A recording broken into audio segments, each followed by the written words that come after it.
Apiculture for BSc Part 3rd Zoology Paper 3.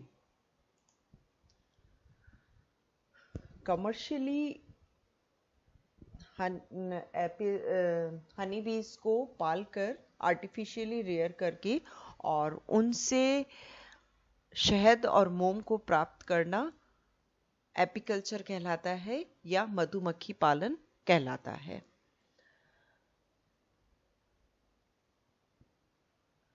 वेद, पुराण, रामायण और महाभारत में भी इसका उल्लेख मिलता है और चरक संहिता में इसके गुणों का वर्णन किया गया है। प्राचीन काल से ही मानव को हनी बीज के बारे में जानकारी थी और अपने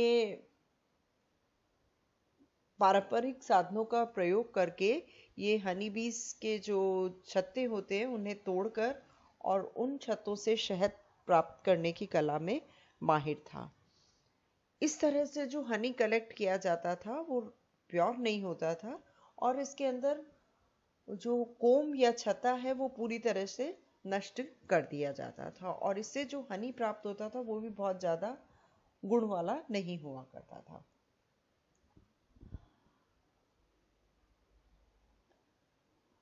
हनी बीज या एक सामाजिक कीट है जिसका बहुत अधिक इकोनॉमिक इम्पोर्टेंस होता है। ये सिर्फ शहद और वैक्स ही प्रोवाइड नहीं करते हैं वरन ये फ्लावर्स के में पॉलिनेशन के लिए भी रिस्पॉन्सिबल होते हैं।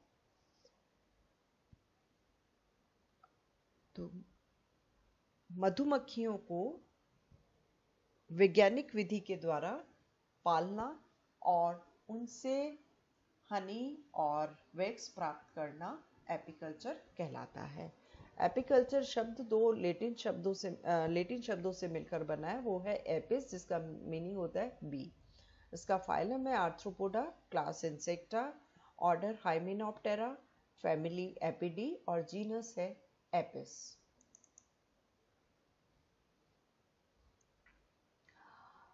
और इंडिया के अंदर ये नॉर्थ और साउथ दोनों ही जगह इसकी बहुत बड़ी इंडस्ट्रीज है और दो institutes namely Khadi and village industries commission and Indian council of agriculture research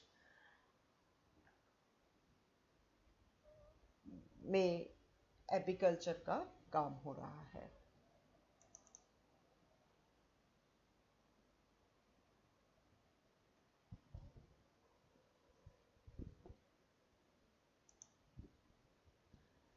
typical location of apiary. Apiary वो प्लेस होता है जहाँ पर कि मधुमक्खियों को रखा जाता है।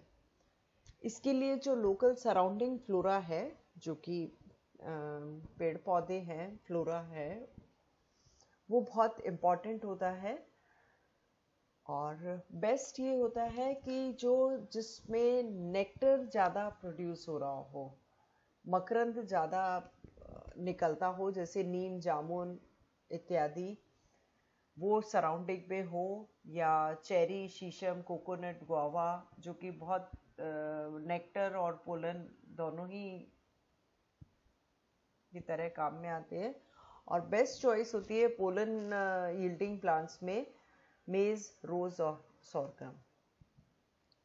तो ऐसा जगह चुनना चाहिए जहाँ पे डिफरेंट वैरायटीज के प्लांट्स हो, पोलन जिनके निकलते हो वो भी हो और नेक्टर प्रोड्यूसिंग प्लांट्स भी हो, 1.5 से 2-3 किलोमीटर एरिया के अंतर्गत। Selection of honey bee. अच्छी वैरायटी का हनी बी का सिलेक्शन करना एपिकल्चर स्टार्ट करने से पहले बहुत इम्पॉर्टेंट स्टेप है। इन जनरल जो मधुमक्खी पाली जा रही है उसके अंदर ये क्वालिटीज़ होना ज़रूरी है कि हनी की मात्रा अधिक मात्रा में प्राप्त हो, उनके हाइव या कोम या छत्तों को एक स्थान से दूसरे स्थान पर मूव किया जा सके। वर्कर बीज बहुत स्मार्ट और एनर्जेटिक होनी चाहिए। जितनी ज़्यादा एनर्जेटिक होगी उतनी ही अधिक मात्रा में वो मकरंद को इकट्ठा करेगी और शत्रुओं से अपनी रक्षा कर सके और कॉलोनियल हैबिट उनकी हो।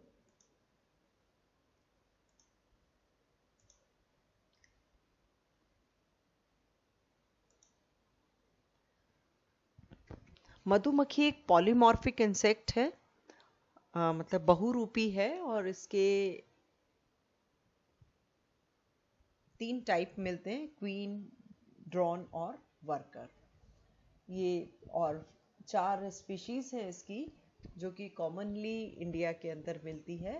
फर्स्ट है एपिस डॉर्सेटा, ये वाली, इसे रॉक बी या जियांट हनी बी कहते हैं, और इनके एक छत्ते से करीबन 15 से 40 किलोग्राम शहद प्राप्त होता है।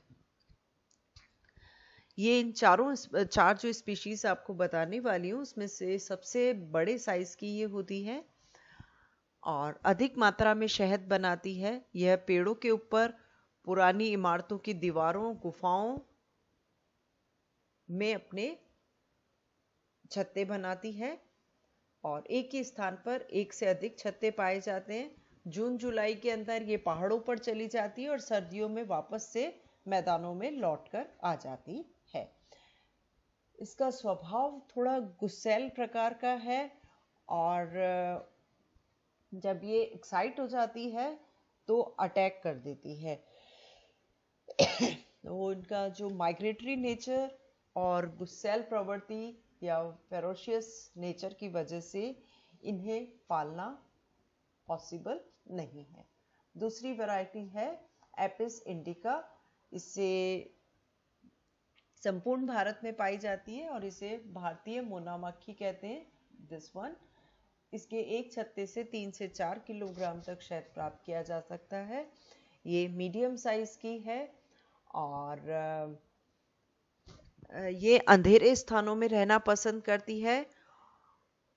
इसके छत्ते कुएं, मिट्टी के बर्तनों, झाड़ियों, पेड़ों के खोखले भाग, इमारतों की दीवारों पर बनाए जाते हैं और ये शांत स्वभाव की मक्खी है, अतः इसे आसानी से पाला जा सकता है।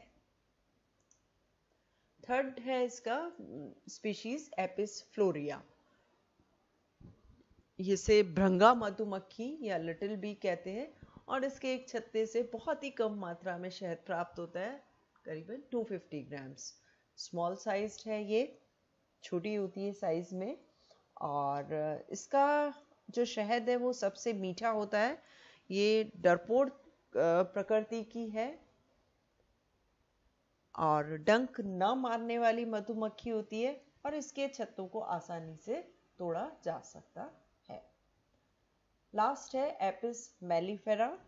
इसे यूरोपियन मधुमक्खी भी कहते हैं और ये जो एपिस इंडिका या इंडियन मोना है उससे मिलती जुलती होती है, लेकिन इससे एपिस इंडिका के कंपैरिजन में 8 से 10 गुना अधिक मात्रा में शहद प्राप्त होता है। यह भी डरपोक स्वभाव की होती है, इसलिए आसानी से इसको पाला जा सकता है। इन चारों में से भारत में एपिकल्चर इंडस्ट्री के लिए बेस्ट जो बी है वो होती है एपिस इंडिका। नेक्स्ट है इंपॉर्टेंस ऑफ बी कीपिंग, कि मधुमक्खी को पालने के एडवांटेजेस क्या क्या हैं। पहला है हनी प्रोवाइड करते हैं जो कि एक न्यूट्रिशनल फूड है। बीज वैक्स या मोम प्राप्त होता है, इसका इंडस्ट्री में बहुत सारे यूजेस हैं। और तीसरा इसका इम्पोर्टेंस ये है कि ये पोलिनेटिंग एजेंट की तरह काम करते हैं, तो एग्रीकल्चर में भी ये बहुत हेल्पफुल होते हैं।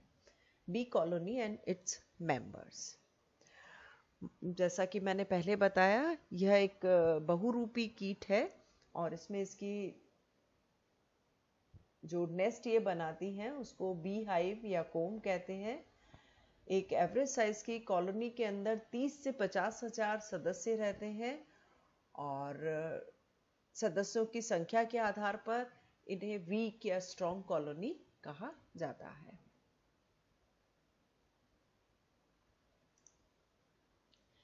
पॉलीमॉर्फिज्म 3 तरह के इंडिविजुअल्स होते हैं, क्वीन, वर्कर और ड्रोन। क्वीन इसकी फर्टाइल फीमेल है, वर्कर स्टेराइल या बंध्य मादाएं होती है और ड्रोन इसके नर हैं।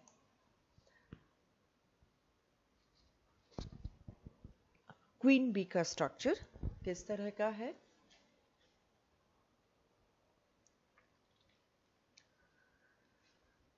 यह डिप्लॉयड होती है, फर्टाइल है।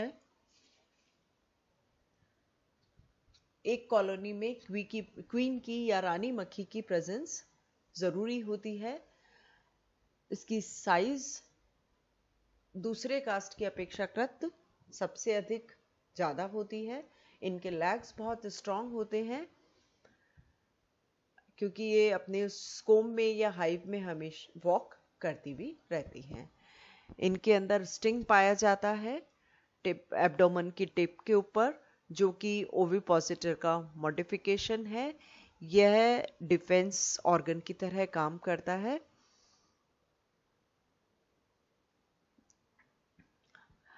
और क्वीन जो है वो अपनी कॉलोनी में एग लेइंग के लिए रिस्पॉन्सिबल है।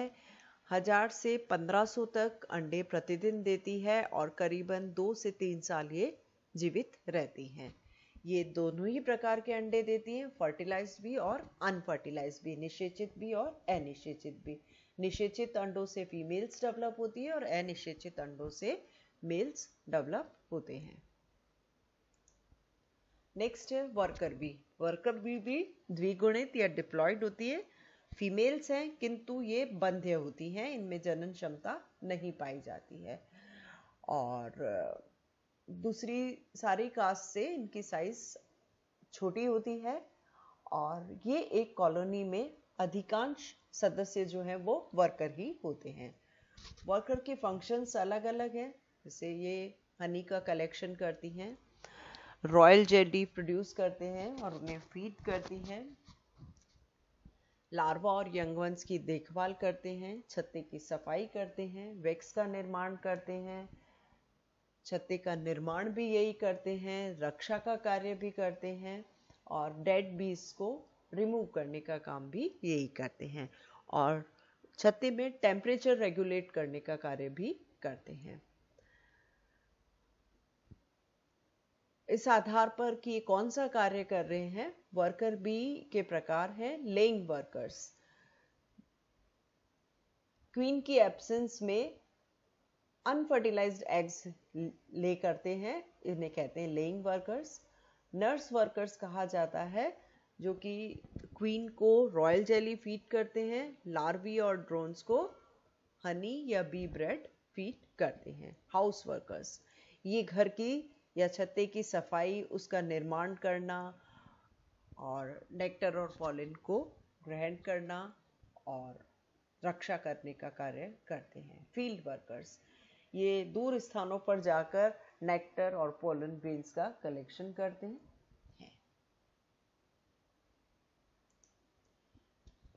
ड्रोन बी ये हैप्लॉइड या अगुणित फर्टाइल मेल्स होते हैं।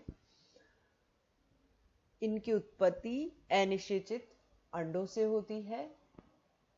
वर्कर्स से ये बड़े होते हैं और बड़ा शोर मचाते हैं। इनके विंग्स बड़े होते हैं, बॉडी भी बड़ी होती है, लेकिन मुखांक रिड्यूस्ड होते हैं।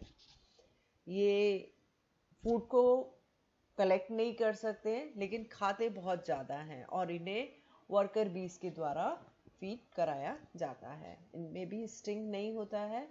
इसका सिर्फ एक ही काम है, क्वीन को फर्टिलाइज करना ड्यूरिंग नप्चुअल फाइट, और उसके बाद उनको खाना नहीं दिया जाता है और उनकी मृत्यु हो जाती है।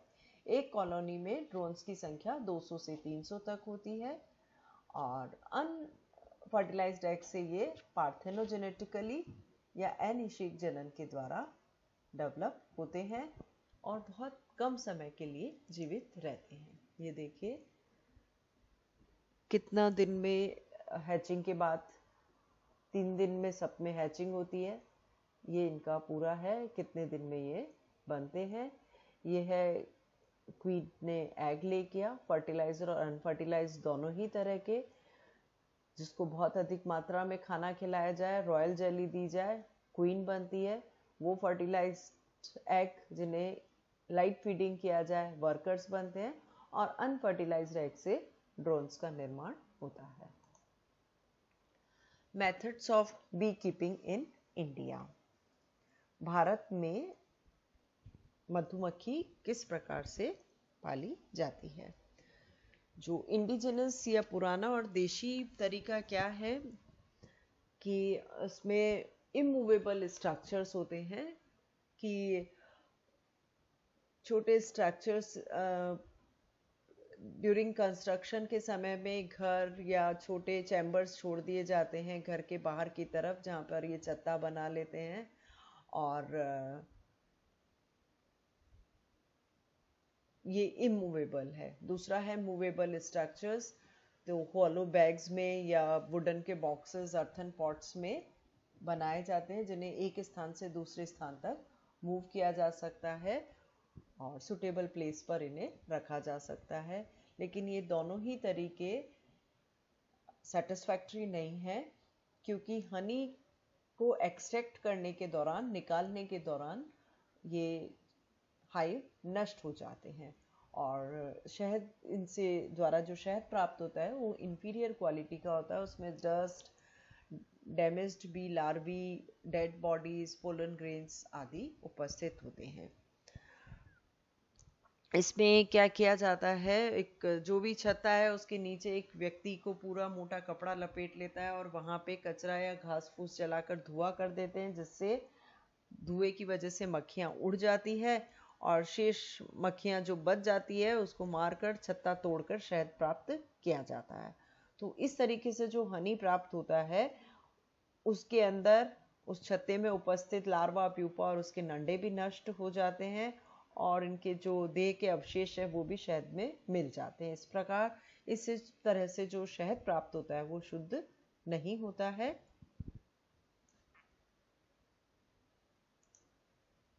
मॉडर्न मेथड, मॉडर्न मेथड के अंदर एक साइंटिस्ट थे लैंग्सवर्थ, इनका फ्रेम हाइव जो है वो बहुत सुटेबल है और कमर्शियली हनी प्रोडक्शन के लिए यूज में लिया जाता है। इसमें ये देखिए, ये इसका स्ट्रक्चर है। एक नीचे वुडन बेस होगा, ब्रूट चैम्बर है, ब्रूट चैम्बर के अंदर 2 टायर वाला स्ट्रक्चर है। इन के अंदर चैम्बर्स लगे होते हैं जिसको कि रिमूव रॉड्स की तरह इनको रिमूव भी किया जा सकता है और ऐड भी किया जा सकता है। लकड़ी का बना हुआ बॉक्स की तरह स्ट्रक्चर है, बेसल प्लेट लगी रहती है, उसके ऊपर जो वुडन बॉक्स होता है उसको बोलते हैं ब्रूट चैम्बर। ब्रूट चैम्बर में यंग वंस रहते हैं और उसके नीचे एक छोटी ओपनिंग रहती है जिसमें से हनी बीज पास हो सकती है। ब्रूट चैम्बर के अंदर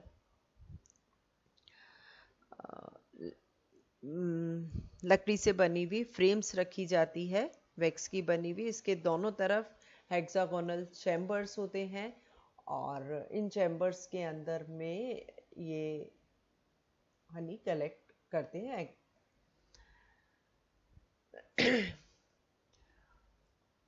इस चैम्बर के नीचे की ब्रूट चैम्बर के ऊपर की तरफ इसी की तरह का एक और चैम्बर होता है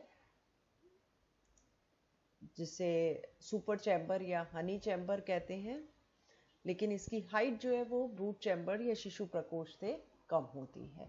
इसके अंदर सिर्फ हनी को स्टोर किया जाता है और क्वीन कभी भी इसके अंदर एंटर नहीं करती है, क्योंकि ये जो ब्रूट चैम्बर और सुपर चैम्बर है इनके बीच में एक जाली लगी रहती है जिसे रानी पृथक्कारक या क्वीन एक्सक्लूडर कहते हैं।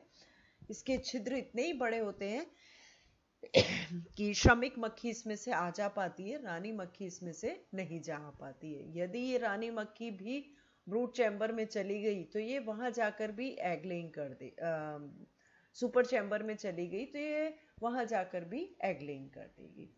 और इस हनी चैम्बर के ऊपर में एक कवर लगा रहता है, ये देखिए diagram.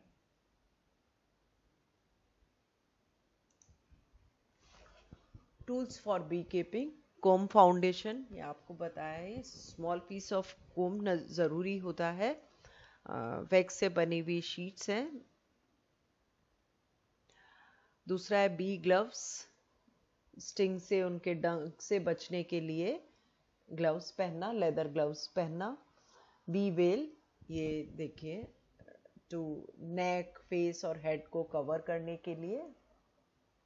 Smoker, for capturing bees in a hive. Smoke from paper, wood या coconut cover makes the bees inactive.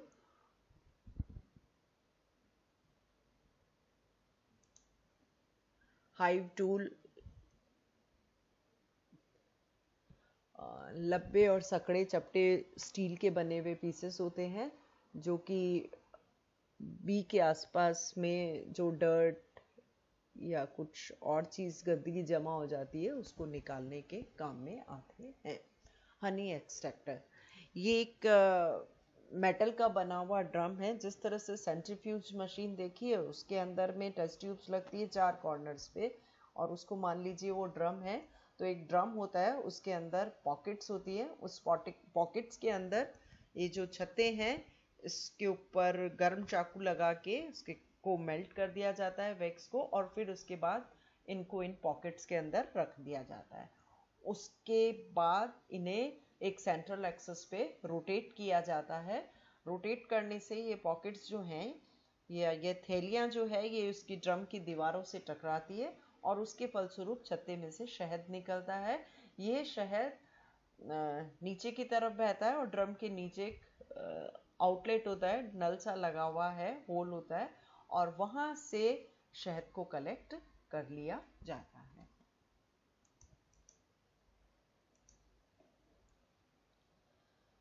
Chemical composition of honey,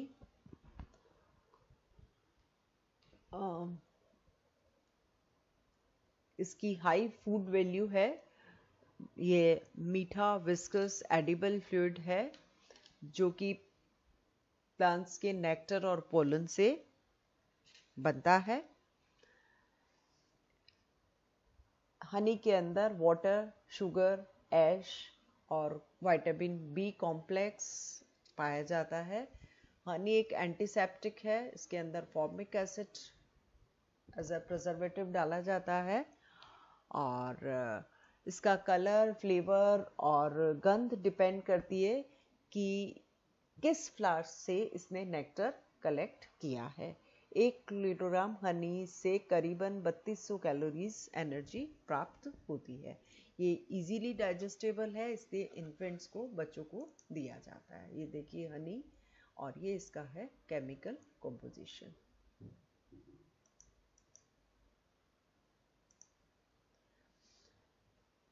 और ये किस किस काम में आता है? स्किन मॉइस्चराइजर है, antiseptic, acne remover, energy booster, immune system को इम्प्रूव करता है, सोर थ्रोट में हेल्प करता है, lip balm, remedy for burns, जलने पे लगाने पे, बी स्टिंग के ट्रीटमेंट में, हेयर जेल, नेचुरल स्वीटनर है। हनी फेशियल होता है और हेयर ट्रीटमेंट में काम में लेते हैं। नेक्स्ट है इसका second product, B wax. B wax का मेल्टिंग पॉइंट बहुत ज़्यादा होता है, अराउंड 140 डिग्री फ़ारेनहाइट है। ये लास्ट 4 एब्डोमिनल सेगमेंट की वेंट्रल सरफेस पे वैक्स ग्लैंड्स उपस्थित होती है, उसके द्वारा स्रावित किया जाता है, और छत्ते के निर्माण में इसे काम में लेते हैं, और ह्यूमन बींग्स भी इसे काम में लेते हैं। Cosmetics, cold creams, shaving cream, polishes, candles, ointments, lipstick, lubricants and modelling में से काम में लिया जाता है। और प्रोपोलिस और बाम्स जो हैं वो और इसके बाय प्रोडक्ट्स हैं, और ये रिपेयरिंग और फास्टिंग ऑफ कोम में काम में आते हैं। हनी बीज बहुत बढ़िया पॉलिनेटर्स हैं, और कुछ वैरायटी के अंदर ये क्रॉस पॉलिनेशन में हेल्प करते हैं। ये है बी वैक्स का केमिकल कॉम्पोजिशन।